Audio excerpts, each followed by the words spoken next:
മതാടിസ്ഥാനത്തിൽ പൗരത്വം നൽകുന്നതിനെതിരെ അംഗീകരിക്കാനാകില്ലെന്ന് മുഖ്യമന്ത്രി പിണറായി വിജയൻ പറഞ്ഞു. വയനാട് പാർലമെന്ററി മണ്ഡലം സ്ഥാനാർത്ഥി ആനി രാജയുടെ തിരഞ്ഞെടുപ്പ് യോഗത്തിൽ പങ്കെടുത്ത് സംസാരിക്കുകയായിരുന്നു അദ്ദേഹം.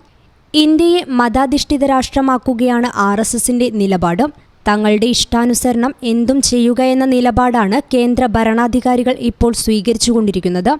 മതാടിസ്ഥാനത്തിൽ പൗരത്വം നൽകുന്നത് അതിന്റെ ഉത്തമ ഉദാഹരണമാണ്. അതിനെ ഒരിക്കലും അംഗീകരിക്കാൻ കഴിയില്ലെന്നും മുഖ്യമന്ത്രി വ്യക്തമാക്കി. പ്രകടനം ഒരു ശ്രീരാമക്ഷേത്രത്തിൽ ആ ദിവസം അദ്ദേഹത്തിന് ഭജനയിരിക്കണം.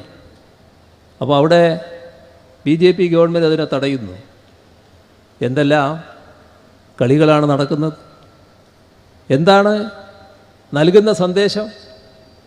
BJP RSS നേതൃത്വം അംഗീകരിച്ചുകൊണ്ട് നടപ്പാക്കുന്ന RSS അജണ്ടയുടെ കൂടെ ഇവർ ചേരുകയല്ലേ? RSS അജണ്ട കൃത്യമായി മനസ്സിലാക്കി അതിനെ തള്ളിപ്പറയാൻ തയ്യാറാകുന്നുണ്ടോ? അതാണല്ലോ പ്രശ്നം.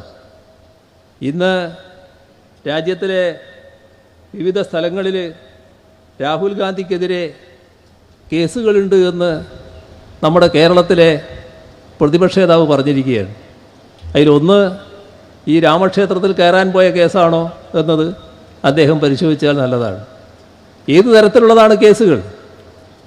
കേസുകളുടെ കാര്യം പറയുമ്പോൾ നമ്മുടെ രാജ്യത്ത് ഈ അടുത്ത കാലത്ത് ഏറ്റവും കൂടുതൽ പ്രശ്നങ്ങൾ ഉയർന്നു വന്നത് പൗരത്വ നിയമ ഭേദഗതിയുമായി ബന്ധപ്പെട്ടാണല്ലോ. പൗരത്വ നിയമ ഭേദഗതി എന്തിനാണ്? അത് മുസ്ലിമിനെ പൗരത്വത്തിൽ നിന്ന് ഒഴിവാക്കാനാണ്. അതിനുവേണ്ടി മാത്രം കൊണ്ടുവന്നൊരു നിയമമാണ്.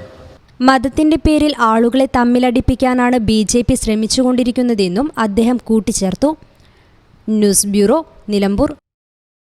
ഞങ്ങളെപ്പറ്റി നിങ്ങൾക്കല്ലേ കൂടുതൽ അറിയുന്നത്?